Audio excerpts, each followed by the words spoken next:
Moussa Dadis Camara était militaire et homme d'État au pouvoir du 24 décembre 2008 au 15 janvier 2010.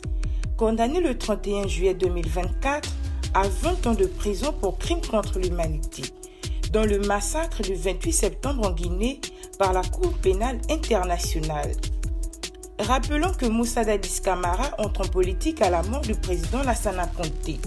Par la suite, il orchestre un coup d'État avec la junte militaire dont il est le président. Lors de sa prise de pouvoir en décembre 2008, il annonce la dissolution du gouvernement, des institutions de la République et la suspension de la Constitution et est proclamé par les forces armées président de la République et promet de rétablir l'ordre et la démocratie, de lutter contre la corruption et les cartels. Aussi, il interdit les activités politiques et syndicales et promet d'organiser des élections libres en décembre 2010 afin de rendre le pouvoir aux civils. Cependant, dans les mois qui suivaient, la junte n'avait pris aucune mesure pour organiser les élections. Au contraire, Camara va restreindre la liberté d'expression et de réunion, ce qui ne facilitait pas l'opposition de battre campagne pour la présidentielle.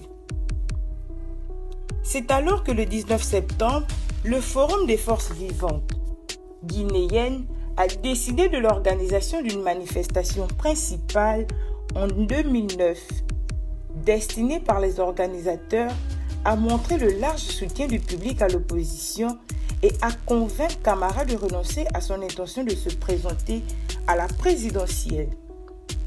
Cette manifestation a été réprimée dans le sang par l'armée qui a ouvert le feu sur une foule de 50 000 personnes. Selon les observateurs internationaux, au moins 156 personnes ont été tuées et des centaines d'autres blessées au cours de cette répression de l'opposition dans un stade de Conakry.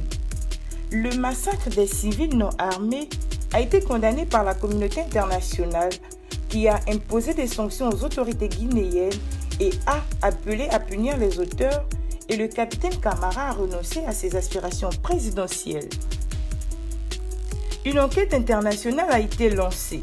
La junte, y compris son chef, ont été tenus responsables. Les Nations Unies et la CPI ont déclaré que le massacre des civils était un crime contre l'humanité. Le 15 janvier 2010, officiellement Dadis Camara renonce au pouvoir pour des raisons de santé. Bien qu'il ait été condamné le 31 juillet dernier pour crime contre l'humanité, les avocats de Moussa Dadis Camara ont annoncé faire appel.